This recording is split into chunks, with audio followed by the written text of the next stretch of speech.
بتائیے گا کہ یہ جو آج اعظم نذیر تارڑ صاحب نے اعلان کیا ہے کہ 6 ججز کی شکایت پر ایک سابق ریٹائرڈ جج جو ہیں وہ اس کی تحقیقات کریں گے اور اس کے ٹی او آرز کابینہ طے کرے گی، تو یہ کمیشن جو ہے آپ سمجھتے ہیں کہ پھر اس کے بعد جو ججز کی شکایات ہیں ان کی تشفی ہو جائے گی، ان کی تسلی ہو جائے گی، یا مزید تھوڑا اس کو ایکسپینڈ کرنا چاہیے کمیشن کو؟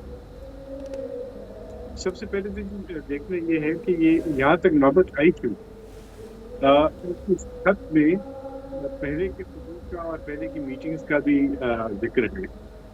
کیا ہی اچھا ہوتا کہ جو پہلے خطوط گئے اور میٹنگ ہوئی اس کا کوئی نتیجہ نکلا ہوتا۔ کیا ہی اچھا ہوتا کہ جب شوکت عزیز صدیقی صاحب کا جو معاملہ تھا اس میں بھی ججز اکٹھے ہو جاتے اور ان کو اکیلے وہ جدوجہد نہ کرنی پڑتی۔ کیا ہی اچھا ہوتا کہ قاضی فائز عیسی صاحب جو ہیں ان کو وہ پٹیشن فائل کرنے کی ضرورت ہی نہ پڑتی اور وہ اپنے معاملات جو ہیں وہ خوش اسلوبی سے ادا کرتے رہتے۔ کتنا ہی ٹائم گزر گیا ان کو انڈر پریشر لائے ان کی فیملی کو، اور آپ دیکھیں گے کہ پورا کورٹ بھی جو ہے کتنا ہی وقت گزر گیا اس پٹیشن کو سنتے ہوئے۔ خیر آگے چلتے ہیں۔ یہ جو اشتر صاحب قطع کلامی معاف، ان میں سے 5 یہ جو 6 میں سے 5 جج تو وہ ہیں جو جناب صدیقی صاحب کے معاملے کے 2 سال بعد ریٹائر ہوئے ہیں، سر اپائنٹ ہوئے ہیں، 2 سال بعد ہوئے ہیں، اور 3 جو ہیں وہ 3 سال بعد اپائنٹ ہوئے ہیں۔ تو یہ تو اس وقت تھے ہی نہیں، یہ کیسے کھڑے ہوتے ان کے ساتھ؟ نہیں، میں ان ججز کی بات نہیں کر رہا، میں ججز اوورال ججز کی بات کر رہا ہوں۔ جی بالکل ٹھیک۔ I'm not naming anybody. I'm not naming anybody. I'm naming Justice Siddiqui and I'm also naming Qazi Faiz Issa because ان دونوں کے نام جو ہیں اس خط میں، اس لیے میں نے ان کا ریفرنس دینا ضروری سمجھا اور اس تناظر میں یہ بات کی ہے۔ میں بالکل یہ نہیں کہہ رہا کہ یہ ججز کو بھی ان کے ساتھ کھڑے ہونا چاہیے تھا۔ یہ ججز نے جو بات کی یہ بہت سنجیدہ بات ہے، اس کی تحقیقات ہونی چاہیے۔ اور جو آج کی میٹنگ ہے پرائم منسٹر کی who's a doer اور قاضی فائز عیسی صاحب کی who's again a doer، یہ دونوں جو ہیں یہ فعال لوگ ہیں جن کی جو ہے کچھ کر کے دکھانا چاہتے ہیں اور ان کا پاسٹ ریکارڈ بھی اسی چیز کی نمائندگی کرتا ہے۔ مجھے یقین ہے کہ اس سے خوش آئند جو نتیجے نکلیں گے۔ جہاں تک بات یہ ہے کہ ایک ریٹائرڈ جج کے کمشنر کے طور پہ اپوائنٹ ہونے کی، تو وہاں پہ بہت ساری کرٹیسزم تو آئے گی، کرٹیسزم ہر چیز میں آتی ہے، لیکن اس کی جو پازیٹیو باتیں ہیں وہ یہ ہیں، نمبر 1 کہ جو حاضر سروس جج ہے وہ تو باعث بھی رکھ سکتا ہے نا اپنی انسٹیٹیوشن کیا، وہ اس کو تو پھر اگر وہ ہائی کورٹ کا جج ہے تو پھر اس کو سپریم کورٹ جانا ہے، تو اس کو چیف جسٹس بننا ہے، اور اس طرح کی ساری باتیں۔ اور بعض اوقات آپ دیکھ رہے ہوتے ہیں کہ آپ ریٹائر ہوں گے تو پھر آپ کو کوئی اور عہدہ ملے گا، کہاں جائیں گے، کیسے کریں گے۔ تو جو ریٹائرڈ جج ہیں جن کی شخصیت جو ہے وہ جانی پہچانی ہو، جس کے اوپر کوئی کسی قسم کو کوئی اعتراض نہ ہو، وہ انڈیپینڈنٹلی کام کر سکتے ہیں۔ نمبر 2 ان کے پاس اور کوئی کام نہیں ہوگا سوائے اس کے اوپر توجہ دینے کا۔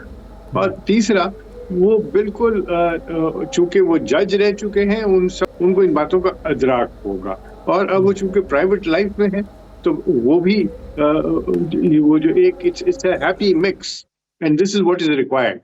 What is really required sir is کہ he should be a gentleman، اور کیونکہ وہ کوئی ججمنٹ پاس نہیں کر رہے، انہوں نے انکوائر کرنا into the matter، انہوں نے اپنی رپورٹ دینی، انہوں نے تحقیقات کرنی ہے، اور تحقیقات کے لیے ان کے ساتھ جو ہے وہ ایسے لوگ ساتھ رکھنے چاہیے جو کہ ان کے ممدوح ہوں اور ان کی جو احانت کر سکیں۔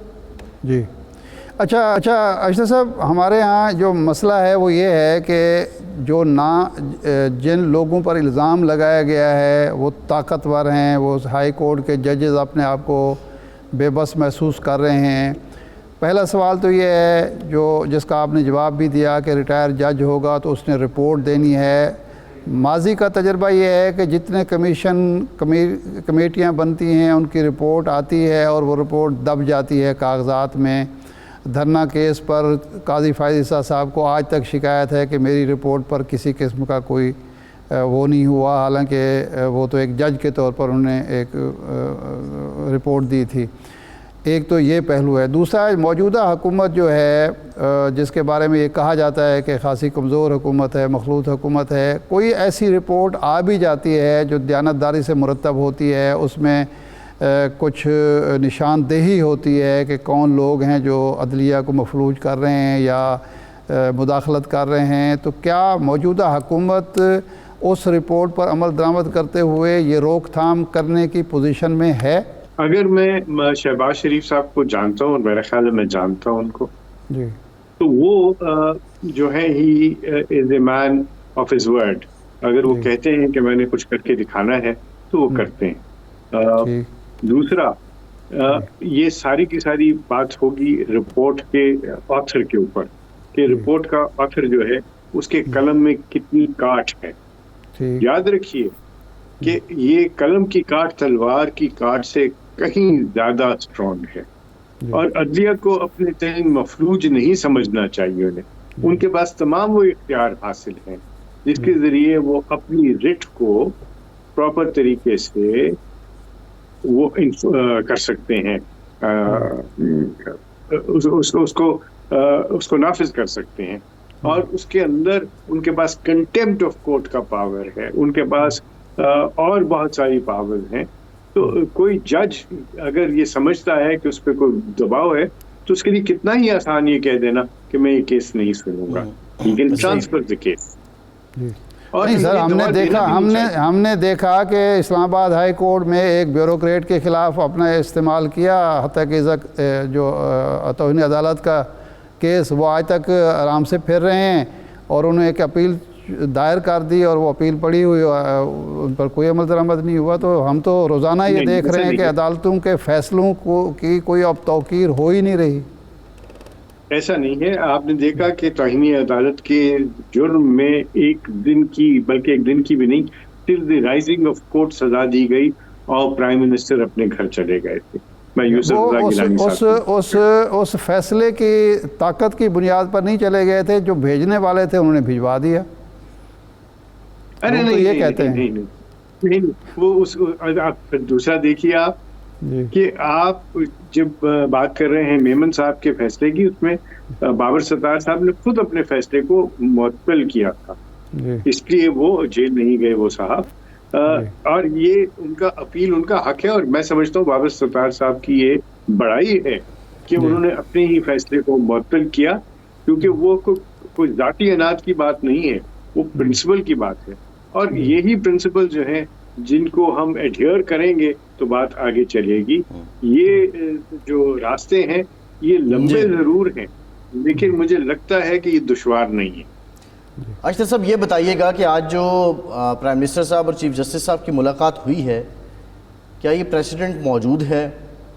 اور اس ضمن میں آئین پاکستان کیا کہتا ہے کہ کیا پرائم منسٹر چیف جسٹس مل سکتے ہیں اور باہمی مشاورت سے، کیونکہ جو الزامات لگ رہے ہیں وہ چیف جسٹس کے ایک ادارے پہ، ایگزیکیوٹو کے ایک ادارے پہ لگ رہے ہیں؟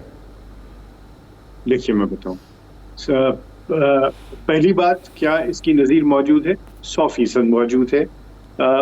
جب میں اٹارنی جنرل تھا اس وقت بھی میں نے، اور یہ چھپکے میں بات کوئی نہیں تھی، پبلک نالج میں تھی، پبلک گیز میں تھی، شاہد خاقان رباسی صاحب اور ثاقب نثار صاحب دونوں ملے تھے، اور جوڈیشری کے حوالے سے، اس کے ریفارمز کے حوالے سے باتیں کی، لیکن انفارچونیٹلی وہاں پہ باتیں آگے چل نہیں سکی۔ میں ہمیشہ اس چیز کا داعی رہا ہوں، اور میں اب پھر یہ کہوں گا کہ ادارے آئیلینڈ نہیں ہوتے، نہ آئیلینڈز بننا چاہیے انہیں، ان کو سب کو مل کے کام کرنا ہے۔ ہمارا مطمع نظر ایک ہی ہے، اور مطمع نظر ہے تعمیر نو، اور تعمیر نو کب ہوگی؟ جب ہم مل کے کام کریں گے۔